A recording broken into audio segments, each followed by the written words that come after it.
అందరికీ ముందుగా తెలుగుదేశం పార్టీ కుటుంబ సభ్యులందరికీ భోగి సంక్రాంతి శుభాకాంక్షలు.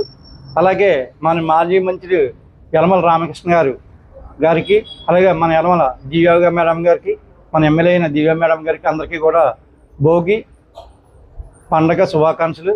ముందుగా ఈ పండగ అందరూ సుఖ సంతోషాలతో ఆరోగ్యంగా అందరూ మంచిగా ఆ పండగ చేసుకోవాలని, అలాగా సుఖంగా ఉండాలని, అందరూ మంచిగా పండగని అన్ని మంచిగా ఆడుకుంటూ పాడుకుంటూ పిల్లలు పెద్దలు అందరూ కూడా సరదాగా ఎంజాయ్ చేయాలని కోరుకుంటున్నాం.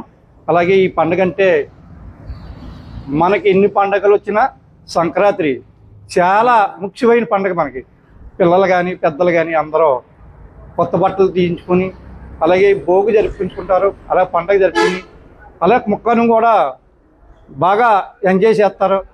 అలాగే పిల్లలందరూ కూడా సుఖ సంతోషాలతో ఉండాలని, ఆరోగ్యంగా ఉండాలని ముందుగా భోగి మరోసారి సంక్రాంతి శుభాకాంక్షలు చెప్తున్నాం.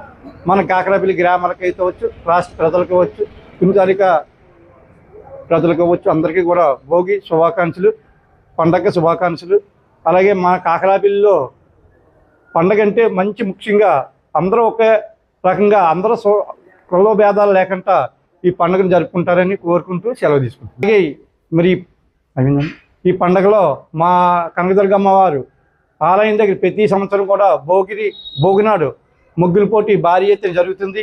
వీళ్ళందరికీ కూడా మన గిఫ్ట్లు ఏవైతేనే ఇవ్వడం జరుగుతుంది. వాళ్ళు కూడా ఎప్పుడు కూడా తల్లిని నమ్ముకుంటారు. మంచి సుఖ సంతోషాలతో ఉండాలని అమ్మను కోరుకుంటూ మరొకసారి భోగి సంక్రాంతి శుభాకాంక్షలు చెబుతూ అందరూ సుఖంగా ఉండాలని కోరుకుంటున్నాం.